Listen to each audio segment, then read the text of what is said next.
Well, then, could somebody just shut the doors? I think we can get going. Could you shut? Yeah, thank you. Nice. And I see Masoom, Jacob, Hamza, Harris, Noah, Shazab, Kiki's here, of course, Daniel, Ibrahim, Tharson, Jack, Julian. Nice. So looks like we have a good in-person group. And then we have our 3 planets in the cosmos, planet K, planet A, and planet SW. Well, welcome everyone to Humanity's Destiny for Wednesday, November the 5th, 2025. And today's class is a bit of a mixed bag. I will explain in a moment. And it's great to see everyone on board here already and in the cosmos. And we have one more coming in, Sneha, as well. So essentially today, what we're going to be doing when I say a mixed bag is that I actually need to do some serious administrative work with you today, as in student learning experience questionnaire, which today, this class has been selected for that. And I have to give you 15 minutes to do that in class. So I just want to make sure that you can, on the DC Connect, just go there now. Don't do anything. I just want to make sure you can access this, the actual questionnaire. Raise a hand, please, if you've already done this in another course. Yes? Okay, so you know, and Kiki, I've been instructed by my faculty that Humanity's Destiny has been chosen for November the 5th, and so the questionnaire should be available to you today. So you don't need to click on anything yet. I just want to make sure that it's sitting there. And what you should see on your DC Connect landing page is what is just behind me right now on the big board. You will see, we want your feedback. Take the survey. So when you're there, could you just raise a hand so I know that you've landed in the right spot to do this? And in the same way, for the Cosmos, Sneha, Sasha, Adam, and Krutik Kumari, could you please go to your DC Connect landing page and confirm that you can see we want your feedback. Take the survey. Great. Adam, you're there. So I see a hand. Is that a hand up or is that a hand confirming? I'm not sure. It's disappeared. Okay, good. So Adam's good. Just give me a thumbs up in the live chat, Sasha, Sneha, and Krutik Kumari, that you can see that. And then I will wait for you because this is really important. Good, Sasha. So Sasha's there. Adam is there. In this class, raise a hand. Kiki's there. Excellent. Okay, others are there. Daniel, good. The gentleman at the back, Harris, Hamza, and the others. You're Julian. You're all good. Yeah. Okay. Let me just make sure that everybody. Noah number 1, you're good. Noah number 2 is not with us today, but he wouldn't be doing this anyways. So I hope he's doing well. You send him our best from Humanity's Destiny. Okay, so just tee that up, but don't click on it yet. I'm going to give you some time to do that a little bit later, but I want to make sure that everybody is there. Kruti Kumari, Planet K. Just want to make sure that that planet is alive and you're there. Are you with us, Planet K? Or are you a ghost? I'm not sure. All right. Well, we shall see what happens to Planet K. Planet K, I think, is actually a comet, not a planet. And that comet is moving fast, has a long tail, and is just going wherever that comet wants to go. So we'll just have to catch up with Planet K.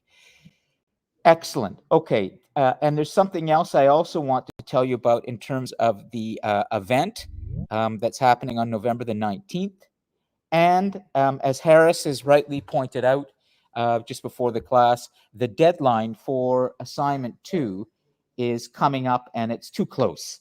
I'm going to change that and push it back a little bit to give you more time. Okay, so I mentioned November 13th being that date, but we're going to create a new date for the second assignment. Okay, before we begin, and we will get to the survey soon, does anybody have any questions, anything they'd like to bring to the class's attention? As my global leader class knows this morning, maybe I will just be more dramatic about it, but I need this pencil. I'm thinking of breaking this pencil just to remind us of how easy it is to go from a potential World Series champion to a loser, but not really. We did not witness a loser. If anybody watched closely what happened in that 11th inning, you will know that it was a broken bat. How did that happen? If that ball had been hit properly without a bat, it would have gone fast through a second base shortstop, would have driven in the runs. And Alejandro Kirk, is it, the catcher, would have been a hero. But instead, the bat broke. How many have witnessed that moment live? Did anybody here witness that? Yeah. How many have watched the replay and again and again? Oh, are you aware of how we lost the World Series, Harris? We know, but there are many other reasons.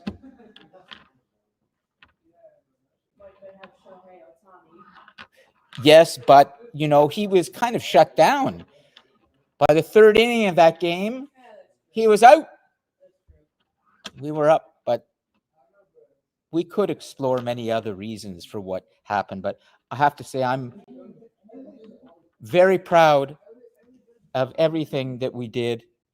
And it was truly, as many have been saying, if any of you have been following some of the commentary, one of the greatest World Series in all of Major League Baseball history we saw in terms of the drama, entertainment, the closeness. So it was just incredible history.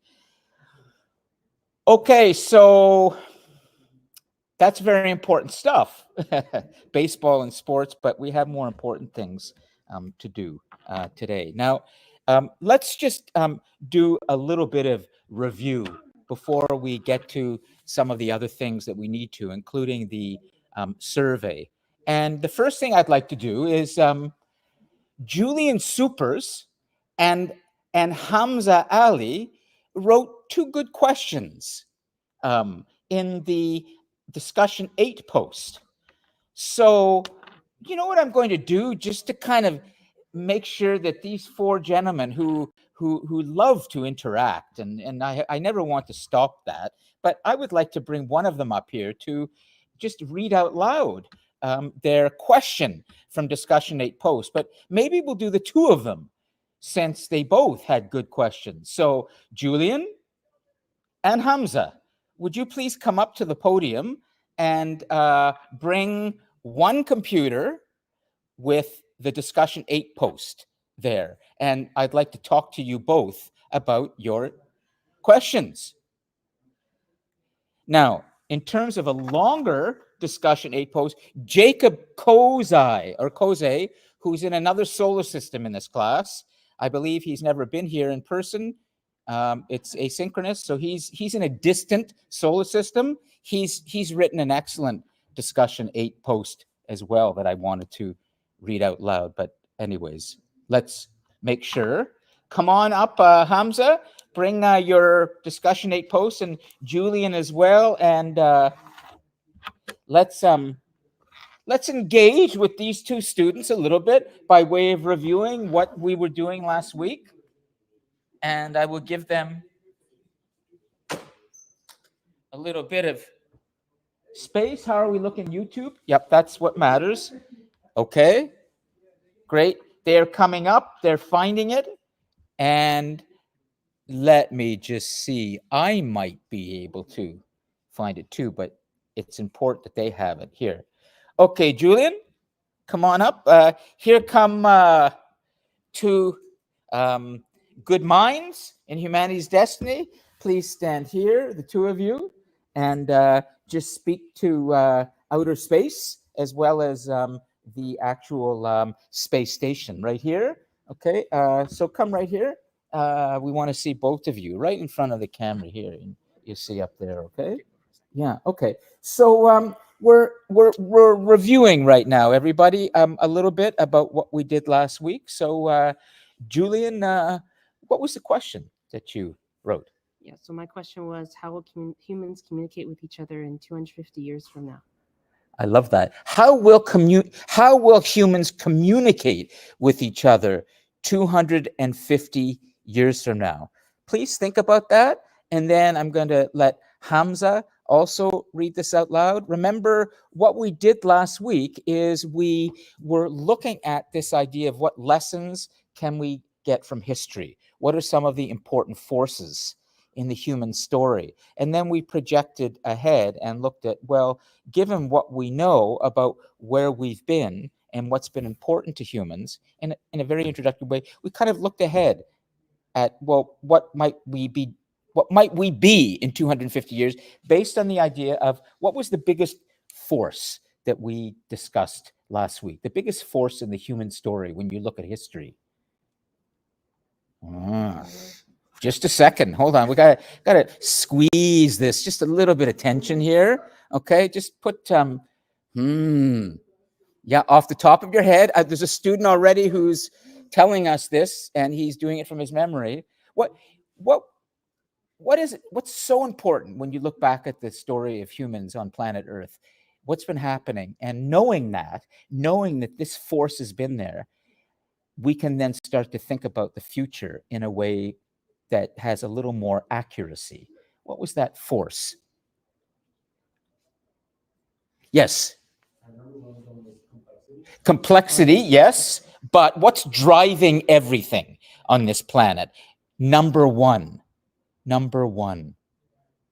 What did we have in our notes? Let's just make sure that we had in our notes, I'm going back to the notes, complexity, power, and then finally, saving the best for the last. Evolution. Evolution is it. So that list, in a way, can be a little bit confusing because you think number one, number two, and number three is going in the order that it's there, but actually the best is the last. Evolution. That's the dominant force that holds everything up on this planet. Everything that happens. Everything is changing. So then, knowing that we have this thing called evolution that's pushing things forwards, pushing things this way, that way, but so much change, then you ask that good question. Well, what will communication look like? Well, before we get to Hamza, Julian, give us your thoughts. What do you think communication will look like, given the fact that things are changing? They're going to change. Like, you can't stop that. So what do you think, or what do you hope communication will be like? Well, I hope like communication will be like person to person, but I'm thinking like in the future it might be like AI might be Yes. somewhere in there. And how will that affect the way we communicate with each other? Hmm. 250 years from now, we're looking far ahead, but not that far, given the fact that human history on this planet goes back much, much farther. So if we were to put something on the notes to indicate where we may think communication will evolve to, where is it evolving to? We know it's going to evolve. We know it's changing, guaranteed. There might be a backlash.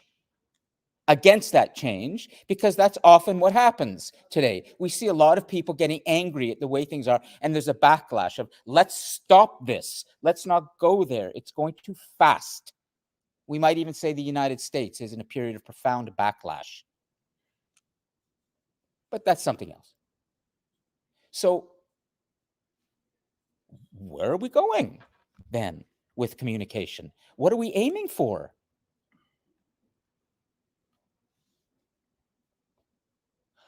Think about it, okay? I want you to just give these are big thoughts, because in your life, in the next 60 to 70 years or more, there is going to be something new in your world, in your daily reality, that's going to change the way you communicate. What might that be? Okay, Julian, thank you. Stay up here. And Hamza, do you want to come and replace Julian for a second and just tell us what your question was, okay? Great.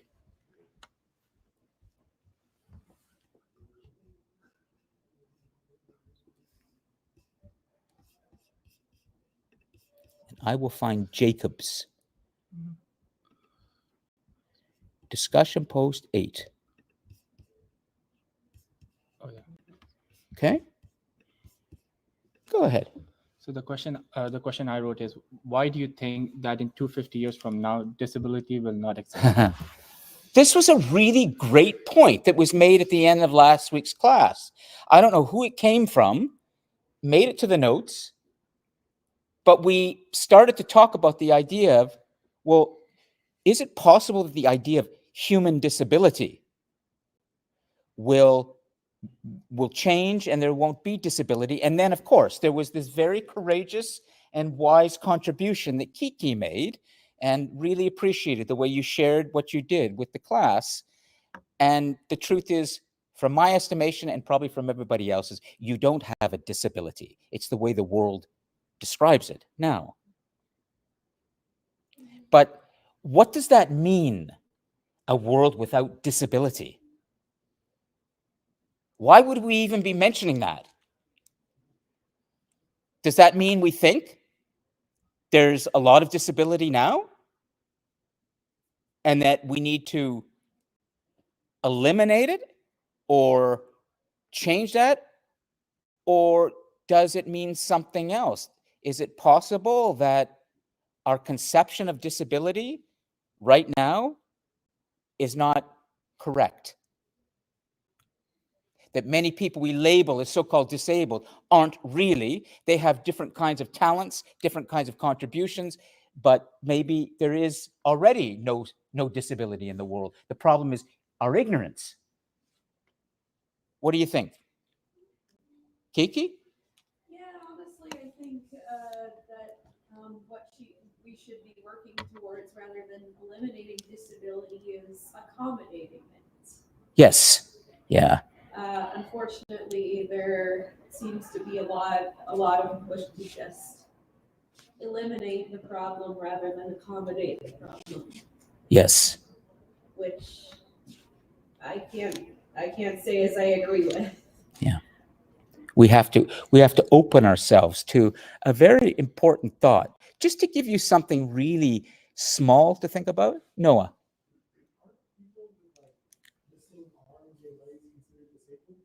Physically, they can't do what we can do if we have all of our arms and legs. But then if we brought in a person who has that kind of disability and who's adjusted to that, they may say, well, actually, my life is different. I do struggle, but I don't want to be thought of as disabled. So the only thing that I want you to think about as we go forwards and look into the future is, if we're going to think about this idea of less so-called disability, all people have their legs, all people have their arms, all people have organs, and all people have the proper health, and all people can contribute equally in that way, then what happens to the idea of human struggle? Isn't it from human struggle when we are actually trying to fix something, that we gain a lot of strength and character and wisdom. And if we were all not disabled, then where would we be getting our most valuable lessons in life? If you think about it, your most important growth in your life as a human being has come from the times when you've had to meet a difficult challenge and when you felt somehow less able, but you've learned how to be more able. And in that moment, you've become stronger. If you remove that struggle, what's left?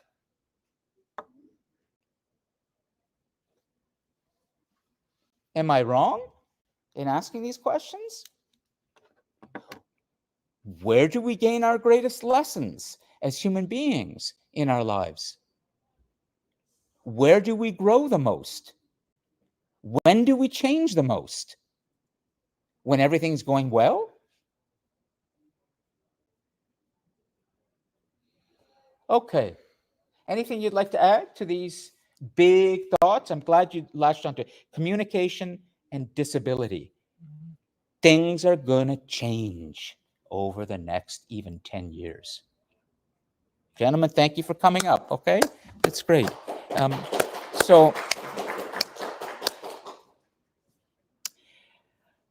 before we get on to the student questionnaire, in terms of reviewing, I want to come back to, I can deal with Jacob's a little bit later. There we are. Let's take a look at some of the things that we've been touching on this semester, all right? We had the course introduction, of course. We haven't really done yet a full class on thinking about the future in concrete ways and how to actually make more accurate forecasts about events in the next decades or even 100 or 200 years.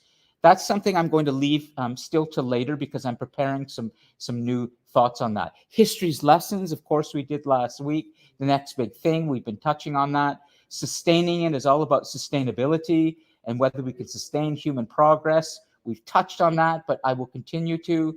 Together on Earth is about the force of freedom and human liberty, and we will be talking about that more in the coming weeks. Science and religion are two forces that we continue to touch on, and I will be touching on others through the next weeks. But it's the current event one that I want to come back to today, just briefly.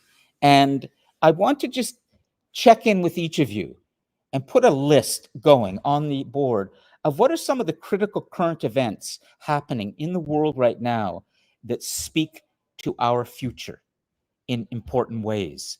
And then I'd like to look at them a little bit more closely and decide which are the one or two current events that are really critical to look at.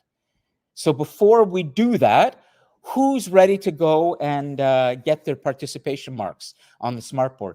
Excellent. Kiki, go for it. So the pen is over, hold on, here it is.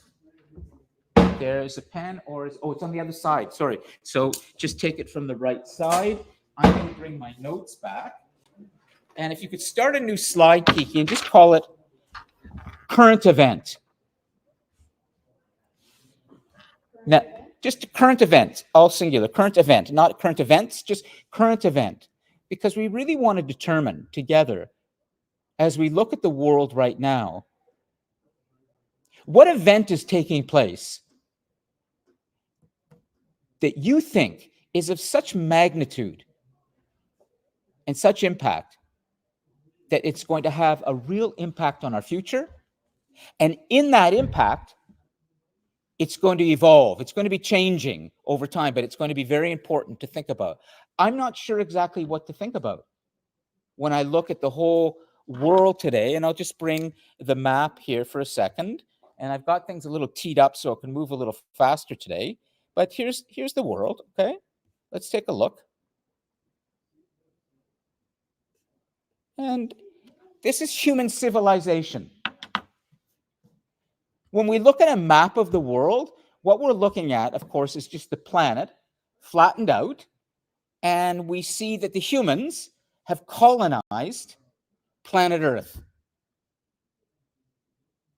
This has not happened in the history of this planet, that one species, the human, Homo sapien, has colonized and developed and begun to extract resources from all parts of the planet to the point where we are now becoming the first spacefaring species. We are leaving the planet and we're going elsewhere. So as you look at this whole picture, the big picture, and you think about what's been happening in the world, where should we pay our attention today? And what's happening there? So I'm going to go around and let's see. And maybe we'll start, well, why don't we start with good old Noah number one? Because he's always, thinking. Noah number one.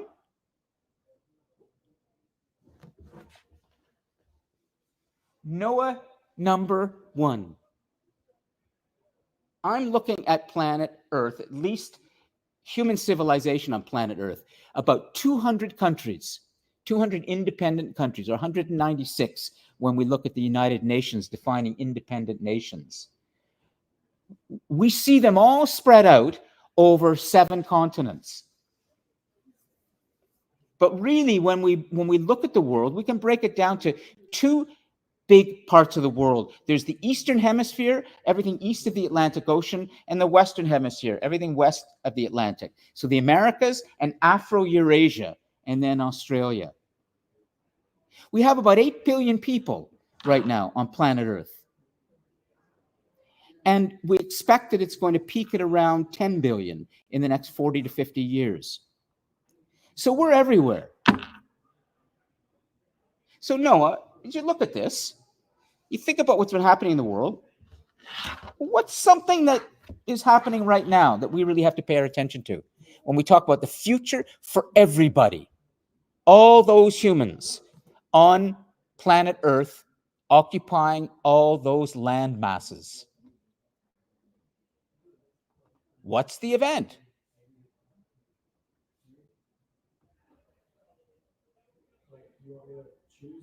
Yeah, a current event taking place today that you think is so important that it's affecting many people across the planet.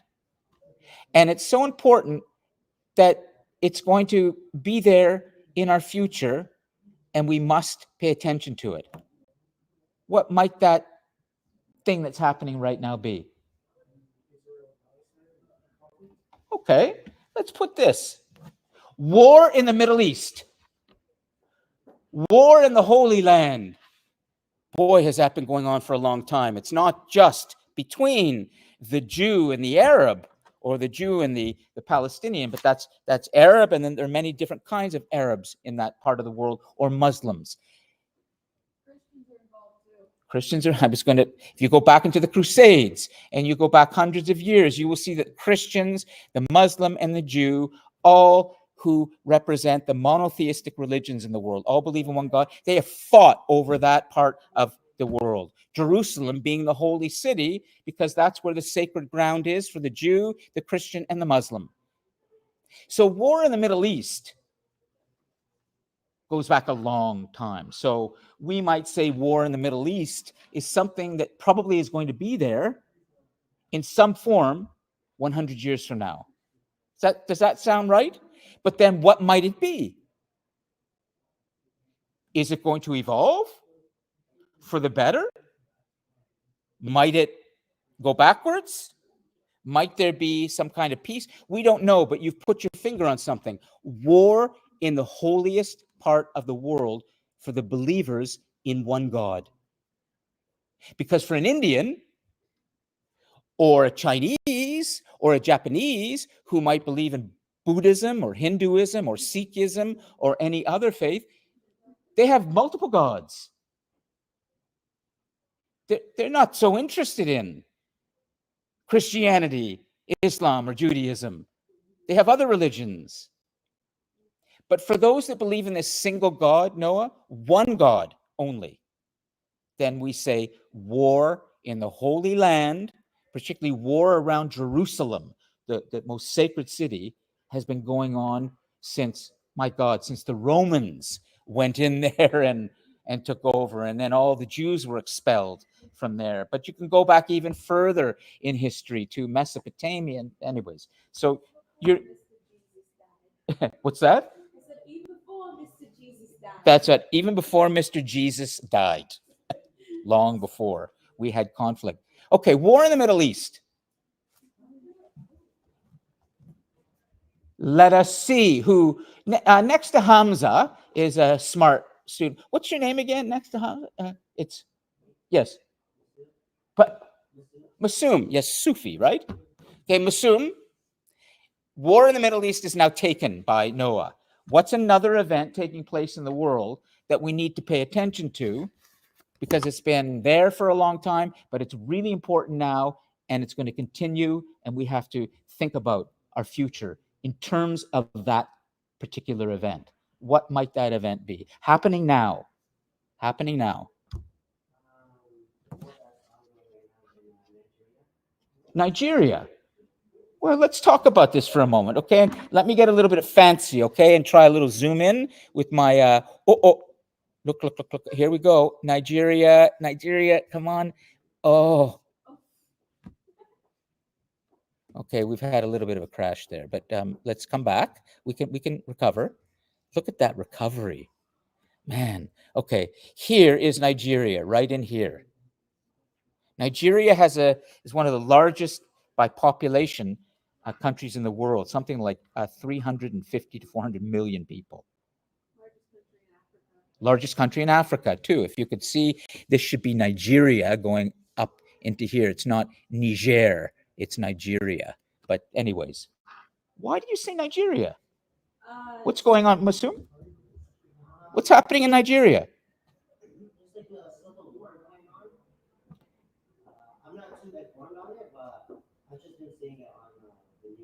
Okay, Masoom has mentioned civil war in Nigeria. I'm going to just challenge it. So what? I can understand war in the Middle East. That you're talking about the three great religions of the world. They've been fighting over that part of the planet for so long. We're talking about, half of or more of humanity, 2 billion Christians, a billion or so Muslims, 500 million Jews. You've got a lot of humanity there. But civil war in Nigeria, why should that matter to the rest of the world?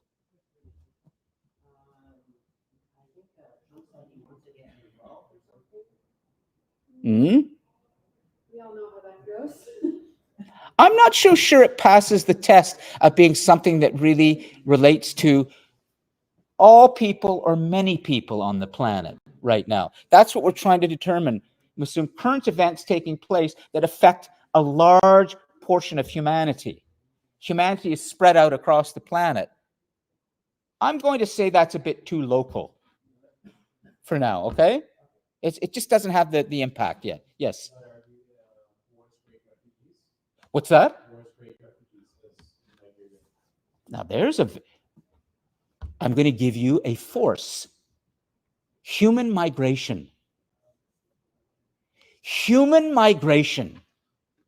Refugees are just part of the bigger phenomenon of humans moving around this planet from country to country. In this classroom, think about how many of the students sitting right here have roots elsewhere in the world. They've moved and migrated from elsewhere. So you're talking about human migration. Humans are moving around, and they're going to continue to move around a lot. In fact, that's how human civilization was created. We came out of Africa, where we developed our human anatomy and began to follow animals around the world and settle parts of the world. It's our ability to move around. So in 100 years, where will we be moving to? Where might humans be going? It seems that today they're going from a lot of conflicts in countries and coming to countries where there's less conflict. And Canada, to some extent, represents that. It's seen by many as a place of peace. But if there's less war, and let's say we begin to have more peace, and there aren't so many refugees, then where would the other refugees go who are affected by climate change?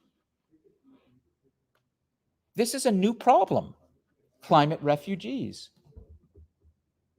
So migration is a very important issue. And what you're saying right now is that the war in Nigeria will create refugees, victims, who want to live in peace. Where will they go?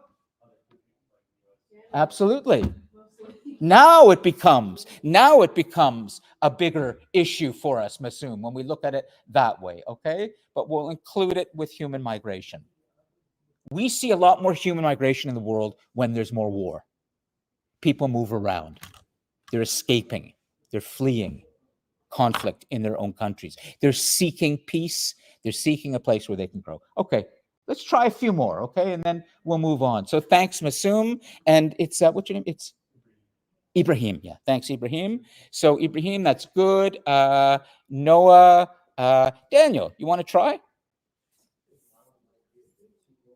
Okay, but let's see. There might be a big humanity dimension to it.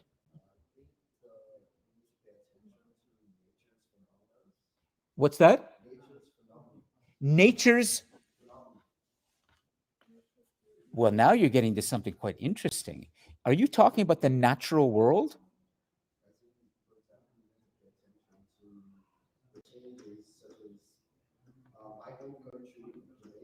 Yes. Yeah, hurricane, the big, or was it a hurricane in Jamaica? A big. That's right. So are you talking about extreme weather events? Natural disasters? Well, now we're on to something very interesting. You are onto a big current event, Daniel, okay? But we need to talk. Ibrahim? Diseases? I'm going to include that with natural phenomena right now, because that's what a disease is. It's a natural phenomenon. It's something that happens in the natural world. We are part of the natural world. Germs fly around, contagions fly around when humans live in close quarters. And as a result, it can create new problems, i.e. pandemics. Okay. I'm going to give you a really big thought. And I'm going to tell you, to help you with this, that I think, from my standpoint, as a professor, trying to help you to understand how to think about our future, that Daniel has just put his finger on the biggest current event taking place right now that affects all of humanity. I'd like you to think about that for a moment. And for those of you in the live chat, why would I say that my vote for the most important current event is the recent hurricane, or it wasn't a tsunami, it was a hurricane in Jamaica? I think that is the most important current event happening recently in terms of our future. Why would I say that? Not the war in the Middle East, not human migration or refugees, but this particular event in Jamaica. Why would I put my vote there as the most important event? Go ahead. I'm not sure if hurricanes are a result of it, but maybe the consequences of humans and us, like our consequences on this earth and how we treat it. Yes. Now we're getting closer. We're getting warm, very warm.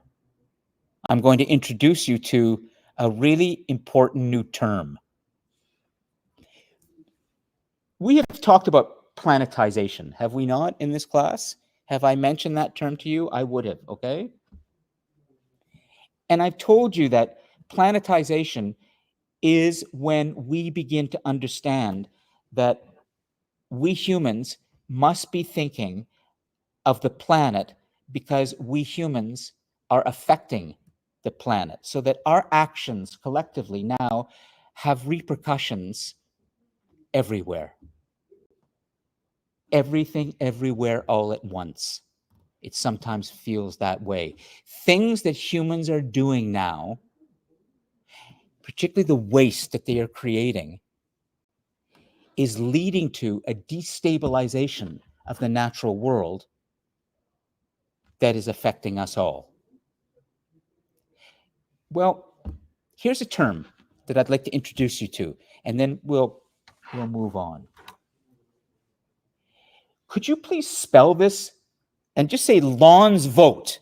Lon's vote for most important current event is the hurricane in Jamaica.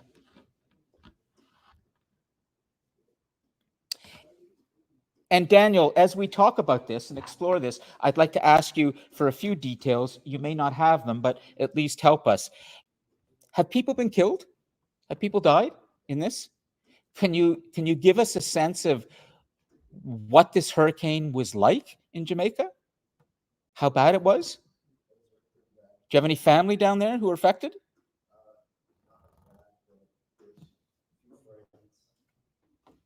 Few friends, and what exactly happened in terms of this hurricane? Like what was going on the island of Jamaica? Flooding, destruction. Did it start from huge amount of sudden downpour of rain? Did it come from the water around Jamaica rising and flooding the perimeter or the area around the sea or the sea around there? So it came from up here, water pouring down. It came from water starting to come in from the large body of water around Jamaica. Could you please spell this? It's called Anthropocene. Anthropocene. Anthropocene. Anthropocene. Anthropocene. The Anthropocene. Have any of you heard of this word before? Very good. Anybody online? Anybody? I want to make sure I'm teaching you something today about current events and about where we are in human history. Well, just to give you a little context before I explain what this means, Anthropocene. When geologists or anybody who works in the earth sciences studying what's happening to the planet and the atmosphere, or we often call these spheres. There's a hydrosphere, all the water. There's the cryosphere, all the ice. There's the atmosphere, all the stuff that's happening, in the air. There's the biosphere, all the living things. We break what's happening on the planet down from earth sciences perspective to these different spheres. And what we do is we say, generally, that we define different ages that the planet has been going through by what's been happening on planet Earth. So we've been living in the Holocene for the last 13,000 years on planet Earth. The Holocene is an era defined by geologists, and it says that about 13,000 years ago, the Ice Age, the last Ice Age, ended. The ice melted, retreated, and the rivers started to form, and there was more water, and the world got warm, and civilization began. There were humans before that, but they were trying to deal with all the ice in the world and getting through. We were anatomically human 200,000 years ago, but we had to fend with these massive ice sheets all around that extended even close to what we would say today is Spain and Italy and Germany, like even far down. Canada was covered, the United States was completely covered in these sheets of ice, sometimes a mile high. But then that melted. And we say that after that, we entered into the Holocene. And there were other eras before that, always with the name at the end of it, scene, because scene means change, change. Well, now guess what we're saying? We're saying that we've entered into a moment on planet Earth in which change on this planet is being driven less by nature and more by humans. Think about the moment here. Just about 3 years ago, the International Geological Association just about recommended, completely accepted, almost. They just felt they didn't have enough complete 100% evidence yet to say the Holocene is over. We are now on planet Earth in the Anthropocene, the human age, meaning that nature, when there's rain and there's snow and there's sun and there's all these natural elements, well, increasingly, it's not the gods or God that's doing that. It's us humans. It's what we're doing on planet Earth that's leading to a changing climate. I would put to you that what took place in Jamaica is yet one more example of extreme weather events that are happening because we are in the Anthropocene. And that is because our waste has created this thing called a warming world. When the sun radiates onto the planet will reflect that sun and radiate it back into the atmosphere, and it will just disappear. It doesn't do that anymore. It doesn't. There's too many gases in the atmosphere from the burning of our fuels, and those gases, fossil fuels, hold onto that heat from the sun, and that is what climate change is. It's the heat that's just sitting there in all this gas. Welcome to the Anthropocene. Welcome to the human age. Now here's my question to all of you. Given this, where will we be in 100 years? Will humanity be dealing with more Jamaicas? Many, many more? And if Jamaica, or let's say other coastal nations that are close to water, face increasing floods, you can bet that the people living there now are going to be looking for somewhere else to go. And that is Ibrahim's point. Where are they going to go? Those are called climate refugees. Is this making sense? Does anybody else want to vote for something else in terms of a current event right now happening? War in the Middle East or human migration or anything else? You know, the Blue Jays losing the World Series. I would definitely jump on that bandwagon because that's called collective trauma in Toronto. And there is an increasing depression now as a result of that damn bat breaking. Kiki, any thoughts before we move on? Well, it's been that way since 1967. Why 1967? Because that's the last time the Leafs won the Stanley Cup. Oh, We've all man. been sad since then. I was 5 years old then, and I can't remember. And please don't bring up the Leafs. That will turn me into an absolute mush of complete depression.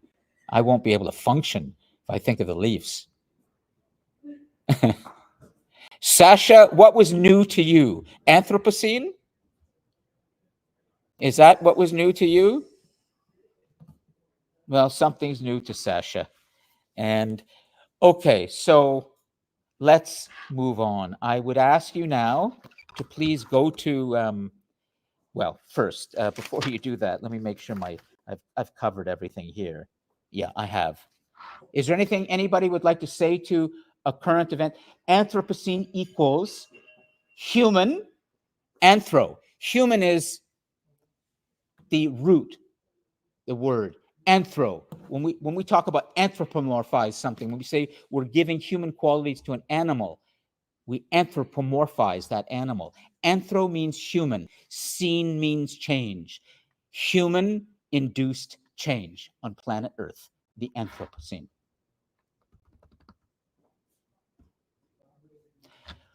Okay, so unless there's something you would like to say, I think we should get to this questionnaire and get it done before I forget. Ibrahim.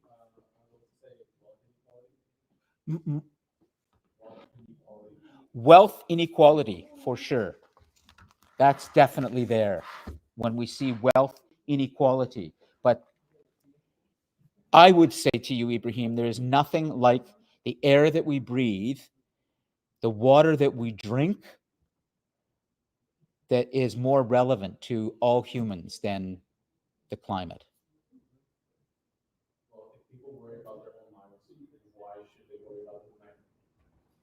If people worry about,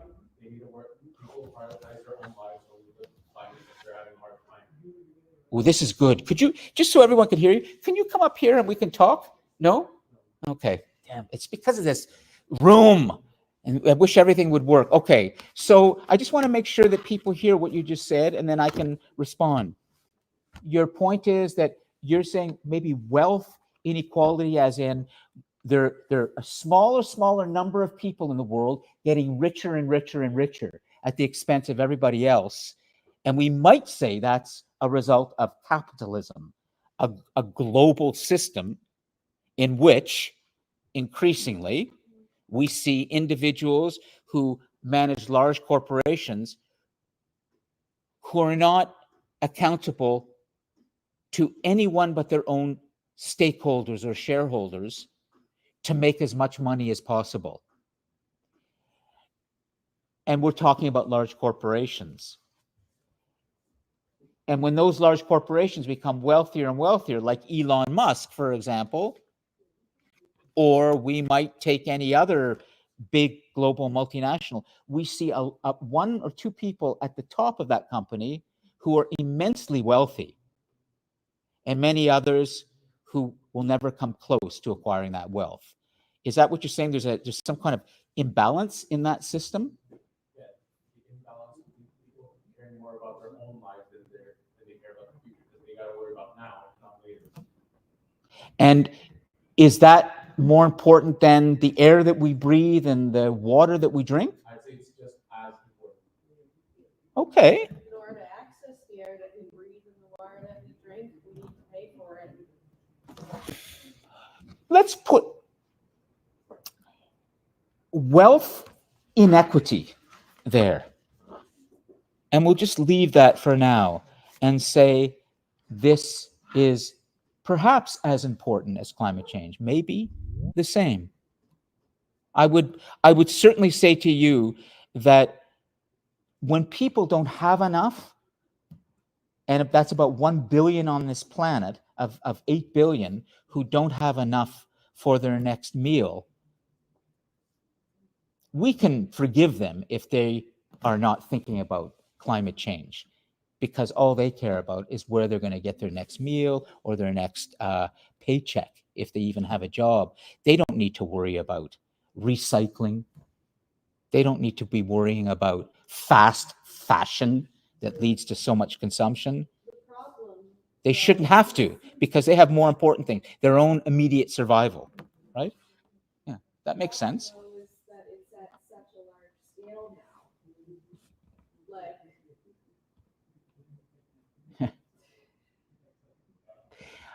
there's just too many people who can't afford it anymore. Let me just stop and say for all of you, so that you, I can make sure it's clear in terms of why we're discussing this, and then we'll stop. When we talk about our destiny, humanity's destiny, there is this force among the three that we talked about: evolution, the critical, but that idea of complexity. the bigger you get and the more that you open yourself to this wider view of the world, the more complicated things start to become. But we have to be ready for that. Unless you are very poor, your actions are leading to larger repercussions. The clothes that you buy, the supply chain that you are connected to, the food that you eat, the medicine that you use, all of these things result from extracting things from elsewhere in the world to make what you're wearing, to actually make the laptop that is open in front of you right now.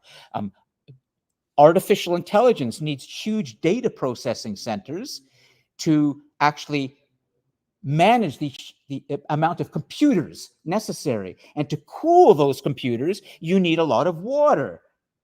And it turns out that we're learning that artificial intelligence, more and more as we use it, is actually consuming a lot of water. And that is affecting the supply of water as well in the world. So everything that we have around us now, if we're comfortable, we have to think about how that connects to the rest of the world. That's complicated. Your point is a good one when you say, for those who are very poor and have nothing, we can understand why they would only care about their immediate needs. But for you and for me and for Kiki and for Daniel and for everybody else here who are not doing too badly, we have to think about the consequences of our actions now. That's complicated. Does that make sense, Ibrahim? Yeah. But you make a good point nonetheless. Okay, so I'd like to stop.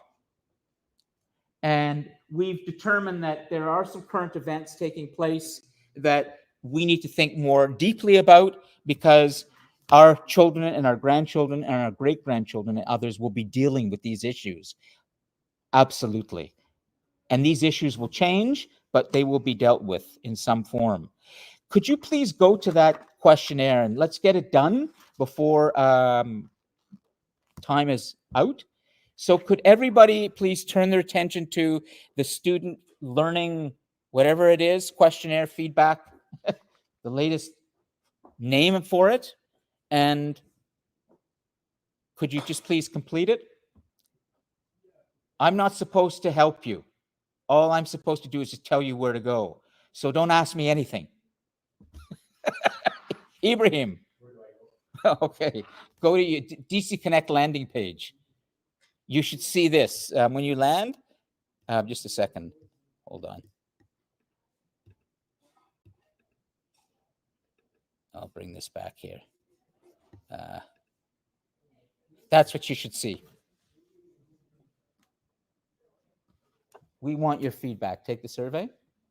For those of you in the Cosmos, Kruti, Kumari, Adam, Sneha, and Sejal, could you please complete the student feedback questionnaire right now?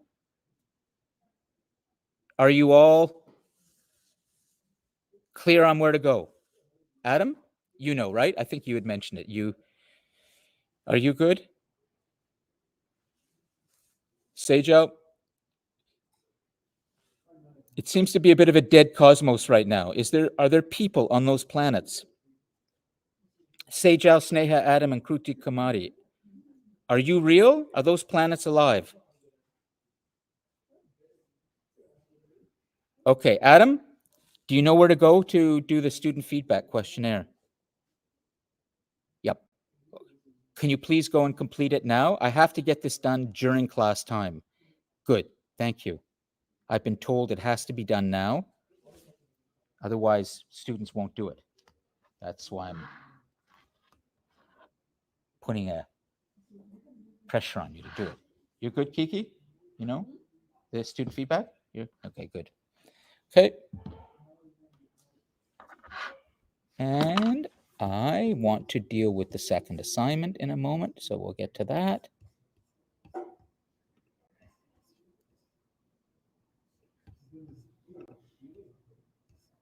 Speaking of Nigeria, the International Space Station is right now over Nigeria, and it's night there at the moment. So there we are. Jigawa State, Nigeria.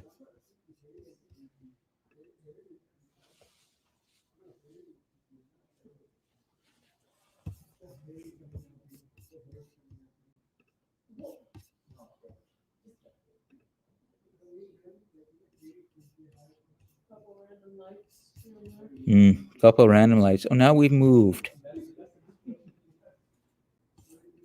Here we are.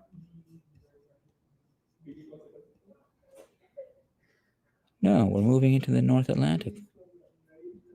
Okay, that's doesn't make sense.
It should take you about 5 minutes or 10 minutes. Hopefully it's not too long.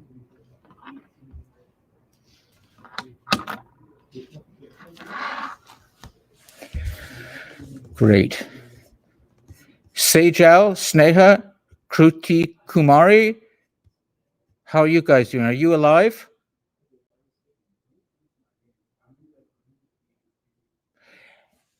And for those of you in the distant solar system, the asynchronous students,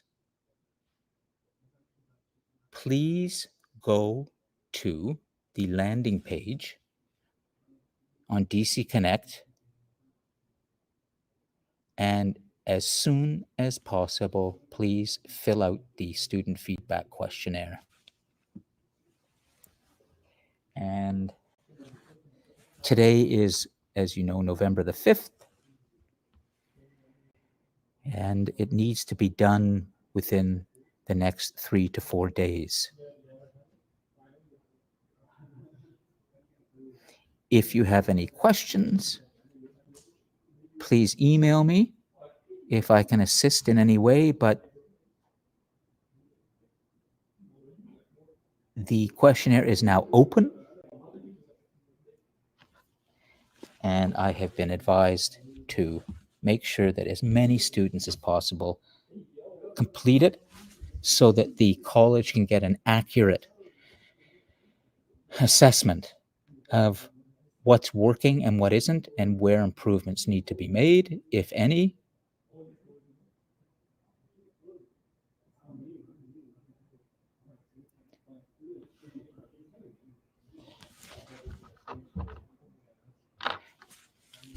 In the meantime, I'm going to look for Jacob Kozai. Jacob, that was a well done 8 discussion post. So let's just see it here. Discussion board 8. Zaina, Zabir, Ibrahim, Chris, Kathy, Sejal. I haven't marked all of them yet, but the ones that I did, there's Daniel Sinclair's, good. I'm going down here now. Here we go. There we go. I'm going to read this out loud in a moment, and then we're going to conclude a little bit early today, so I can get to the library, deal with some things. Is anybody finished yet? Way to go, Harris. Okay, good. I just want to make sure it gets done.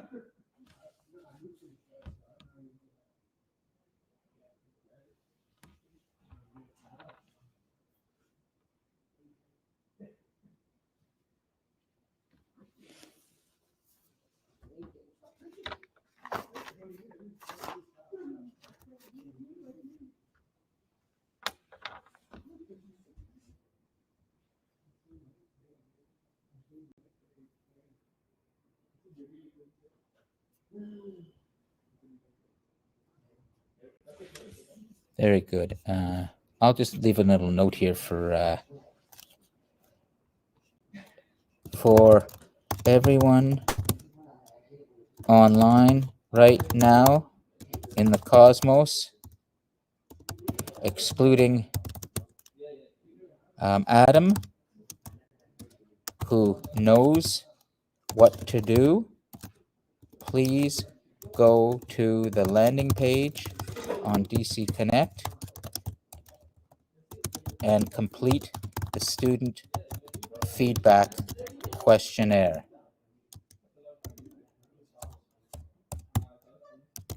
I have been asked by my faculty office to have the students complete it during the class because they want to be sure they receive as many completed questionnaires as possible. There's a long, okay, so that's for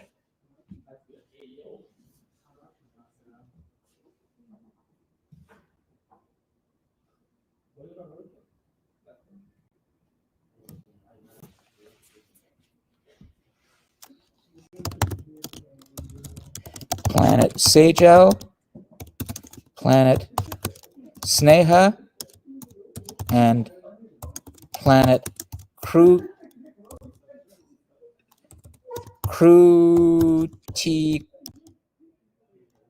Kumari appear to have been evacuated. I am concerned that Sejal, Sneha, and Kruti, having evacuated their planets, are alone in the cosmos and may require immediate attention. Please let your captain know that you are safe.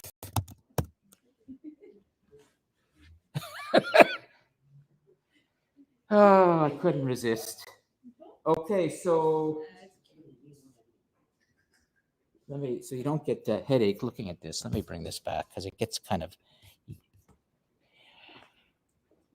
I'm thinking that once you're done, we're going to end the class early, unless there's something. I'm going to leave what I was going to talk about to next week. Okay, I just want to make sure this gets done properly. However, I'll still be here if you need to talk to me one-on-one. But it would help if I had a little extra time today to get to my marking sooner. If you would like, I'll continue the class and finish it, and we'll end it at the normal time. But I suspect there won't be anybody that is upset about ending a class early. Maybe you are. I mean, my experience is probably not. You probably. So I'll save Jacob's and any other discussion post till next week. But I have to make sure, and I'm going to keep you hostage in this room until you finish this questionnaire because the faculty wants you to finish it. So finish it, please. Otherwise, you are my hostage and you cannot leave this room. You have been abducted from... I'm violating every convention of education and human decency. Don't forget you have your 8th discussion post to do, or your 9th for next week. The discussion board is open. I'm here. If there's anything you'd like to talk about, otherwise, have a great week.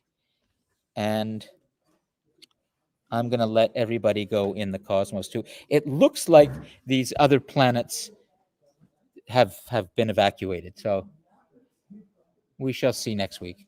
Have a good week, okay? Thank you all, as always.